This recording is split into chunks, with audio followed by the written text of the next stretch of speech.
Hello दोस्तों, नमस्कार। स्वागत है आपका हमारे यूट्यूब चैनल जीएस ज्ञान 247 में। और आज की इस क्लास में हम डिस्कस करने वाले हैं मोस्ट इंपोर्टेंट फार्मूला, जो कि आप लोगों की ट्रिपल सी परीक्षा में हर बार पूछे जाते हैं।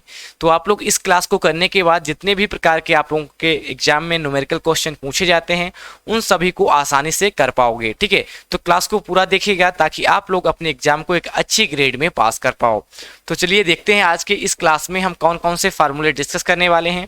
सबसे पहले हम डिस्कस करने वाले हैं फार्मूला क्लास में फ्लोर फार्मूला, दूसरा करेंगे सीलिंग फार्मूला, तीसरा करेंगे round formula, maximum, minimum, even तथा ऑड। ठीक है, ये सभी फार्मूले आज की क्लास में हम डिस्कस करेंगे और जितने भी इन पे क्वेश्चन बनेंगे आप लोगों की ट्रिपल सी के एग्जाम में आप लोग उन्हें आसानी से हैंडल कर पाएंगे और उन्हें सॉल्व कर पाएंगे।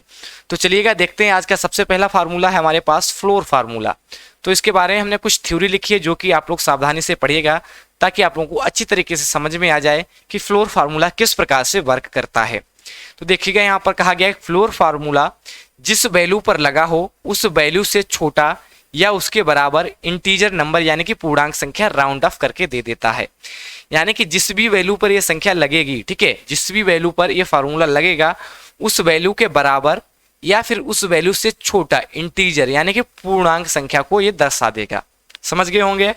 तो चलिएगा न्यूमेरिकल क्वेश्चन देखते हैं। यहाँ पर कहा गया कि इक्वल टू फ्लोर 52,9 का मान क्या होगा, बताइएगा 52,9 का मान क्या होगा। तो यहाँ पे देखिएगा किस प्रकार से लगेगा। इस 52 को हम 9 से डिवाइड करेंगे। अब 9 से 52 अगर पूरा पूरा डिवाइड नहीं होगा तो ये हमारा राइट आंसर नहीं होगा। अब इससे छोटी संख्या ज्ञात करो जो कि 9 से डिवाइड होनी चाहिए। तो इससे छोटी संख्या क्या है, 45। ठीक है, 9 पना 45 यानी कि 45 पूरा पूरा डिवाइड है। और इसके बाद की संख्या कौन सी है, 54। 9 छाक 54, ये भी पूरी पूरी डिवाइड है। लेकिन कहा गया है या तो उसके बराबर नंबर होना चाहिए या फिर उससे छोटा होना चाहिए फ्लोर फार्मूला के लिए। तो 45 हमारा राइट आंसर हो जाएगा जो कि ऑप्शन नंबर डी में हमें दे रखा है। इसीलिए इसका राइट आंसर जो हो जाएगा ऑप्शन नंबर डी हो जाएगा। आशा करते हैं समझ में आ गया होगा। तो चलिए इस क्वेश्चन को करिएगा आप लोग।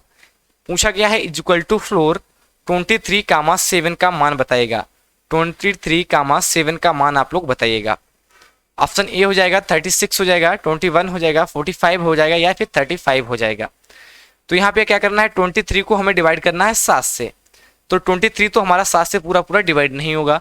तो इससे छोटी संख्या हमें ढूंढनी है जो कि 7 से डिवाइड होनी चाहिए। तो छोटी संख्या क्या हो जाएगी, 21 हो जाएगी जो कि पूरी पूरी डिवाइड है। 7 3 21 और 7 चौक 28। लेकिन हमें बड़ी नहीं चाहिए, या तो बराबर चाहिए या फिर उससे छोटी जो कि 21 है, जो कि ऑप्शन नंबर बी में मौजूद है। इसीलिए राइट आंसर क्या हो जाएगा, ऑप्शन नंबर बी। अगला क्वेश्चन है हमारे पास इज इक्वल टू फ्लोर 89,10 का मान बताइएगा। पूछा गया है 89,10 का मान कितना होगा। 90 होगा, 80 होगा, 85 होगा या फिर 95 होगा। तो देखिएगा 89 को जब हम 10 से डिवाइड करेंगे तो 89 तो पूरा पूरा डिवाइड नहीं होगा 10 से। तो इससे छोटी संख्या जो कि 10 से डिवाइड होनी चाहिए वो कौन सी है, 80। 80 जो है पूरा पूरा डिवाइड हो जाएगा। और इससे बड़ा क्या है, 90। 90 हमें चाहिए नहीं। तो राइट आंसर क्या हो जाएगा हमारा 80, जो कि ऑप्शन नंबर बी में मौजूद है। इसीलिए right answer option number B हो जाएगा।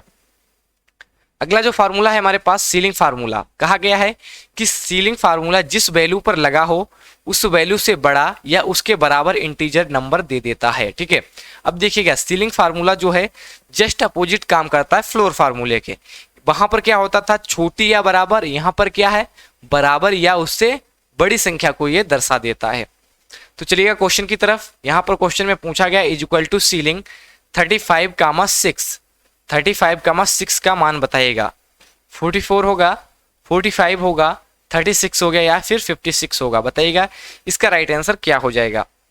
तो देखिएगा यहाँ पर 35 को जब हम 6 से डिवाइड कराएंगे तो 35 तो पूरा पूरा डिवाइड होगा नहीं। तो इससे बड़ी संख्या 36 है जो कि इससे डिवाइड हो जाएगी। इससे छोटी संख्या 30 है, लेकिन हमें छोटी चाहिए नहीं, या तो बराबर चाहिए या फिर बड़ी चाहिए। तो बड़ी संख्या क्या है, 36, जो कि ऑप्शन नंबर डी में है। ऑप्शन नंबर इसका डी राइट हो जाएगा। चलिएगा अब इस क्वेश्चन को आप लोग करके बताइएगा किस प्रकार से इस क्वेश्चन को आप लोग करोगे। कहा गया है इक्वल टू सीलिंग 66,11 का मान बताइएगा। क्या आएगा, 66 आएगा, 77 आएगा, 60 आएगा या फिर 70 आएगा।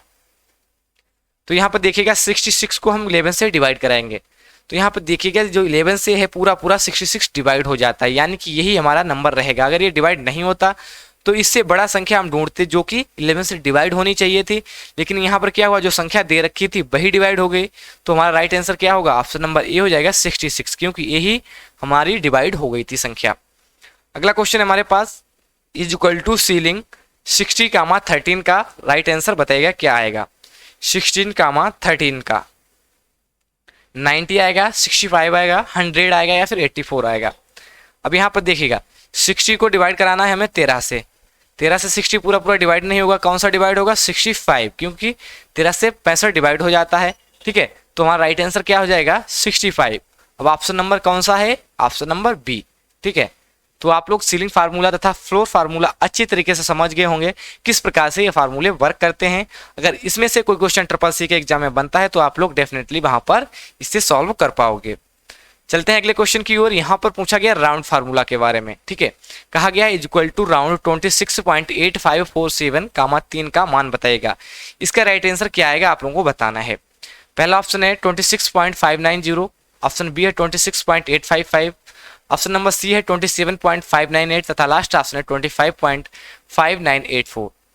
तो यहाँ पर ये सीखिएगा कि ये किस प्रकार से वर्क करता है। यहाँ पर राउंड फार्मूला है। ठीक है, राउंड फार्मूला है तो पूछा गया 26.8547 3।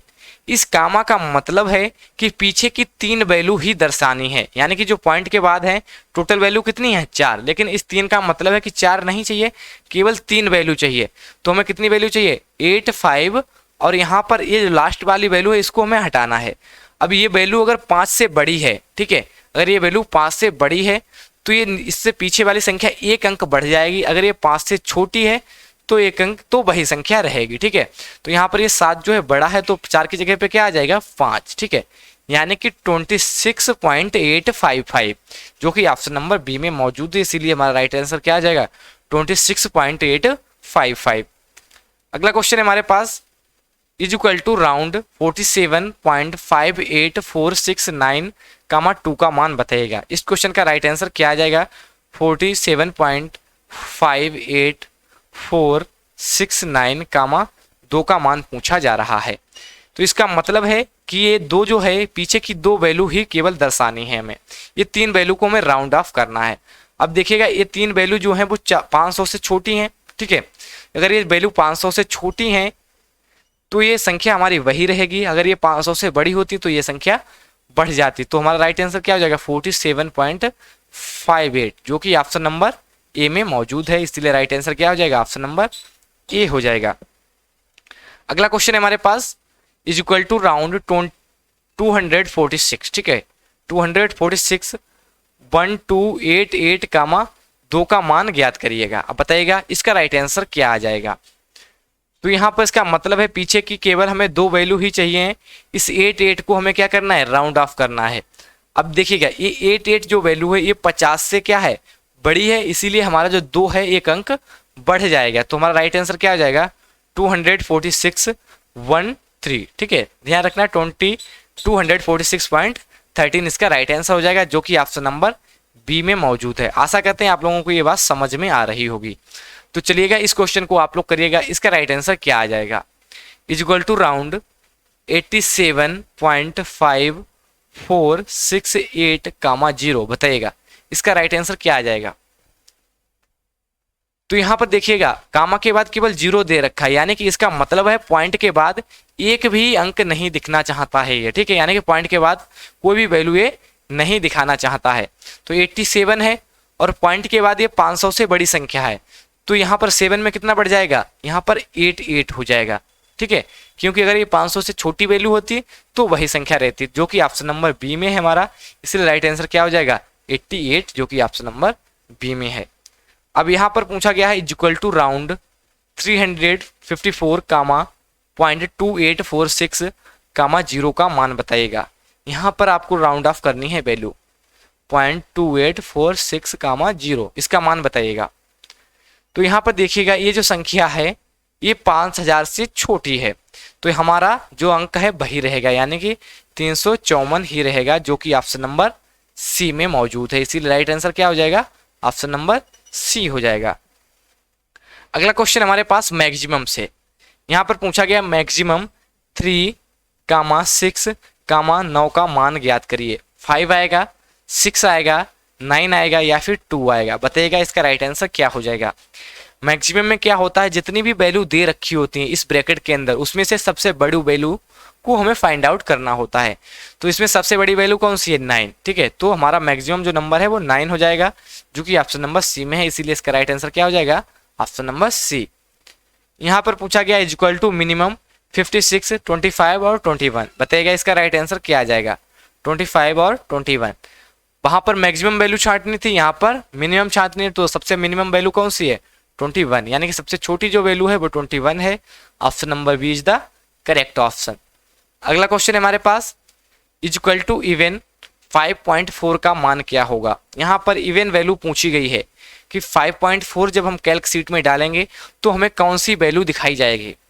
अब आप लोगों को बताना है कि इसका राइट आंसर क्या हो जाएगा। इवन का मतलब है सम संख्या ज्ञात करनी है।